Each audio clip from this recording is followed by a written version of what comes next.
Bom, vamos mergulhar de cabeça nessa análise e descobrir como pouquíssimas páginas, publicadas na revista Nature lá em abril de 1953, simplesmente viraram a biologia de cabeça para baixo para sempre.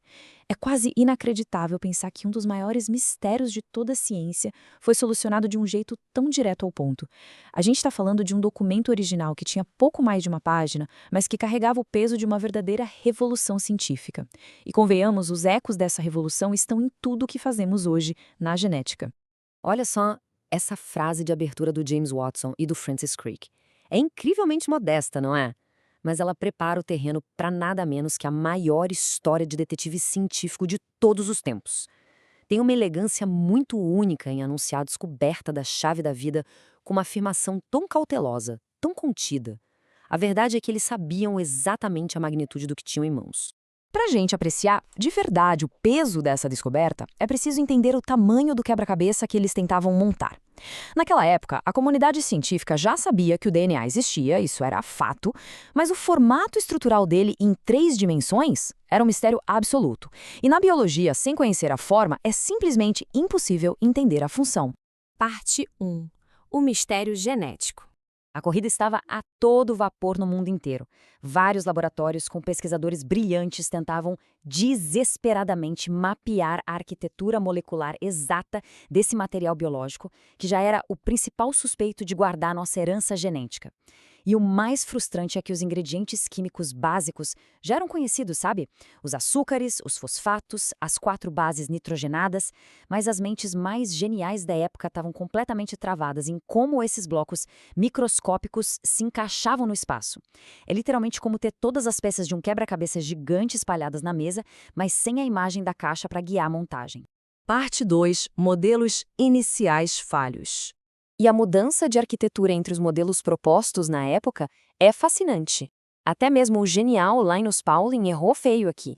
Os modelos anteriores tentaram de forma incorreta agrupar 3 cadeias e espremer os fosfatos bem no centro do eixo. Foi uma ideia ousada, claro, mas com falhas estruturais gigantescas. Acontece que, pela química básica, os fosfatos são carregados negativamente. Então, o ponto crucial que Watson e Crick sacaram foi usar essas leis da química e distâncias físicas rigorosas para descartar, sem dó, essas estruturas de 3 cadeias. Se a gente colocar cargas negativas todas juntas no núcleo, a molécula vai se repelir violentamente. Ela literalmente se despedaçaria. Não tinha como parar de pé. Parte 3. A dupla hélice revelada. E o famoso modelo final da dupla hélice é brilhante justamente por resolver isso. No desenho clássico deles, as 2 fitas externas simbolizam as cadeias mestras, feitas de açúcar e fosfato, que ficam do lado de fora. Enquanto isso, as hastes horizontais representam os pares de bases que mantêm tudo perfeitamente unido por dentro, exatamente como os degraus de uma escada em espiral. Traduzindo aquele jargão acadêmico todo do artigo, o que isso significa na prática é que as 2 cadeias são antiparalelas. Elas correm em direções completamente opostas ao redor de um único eixo central.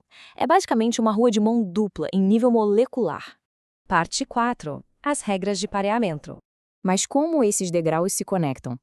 Baseados puramente na geometria espacial e na química, eles deduziram que, para tudo se encaixar perfeitamente dentro da hélice, sem deixar a escada larga ou estreita demais, uma base purina específica tem que se ligar obrigatoriamente a uma pirimidina específica. Adenina sempre abraça timina, guanina sempre com citosina. Não existe outra forma geométrica que funcione ali dentro.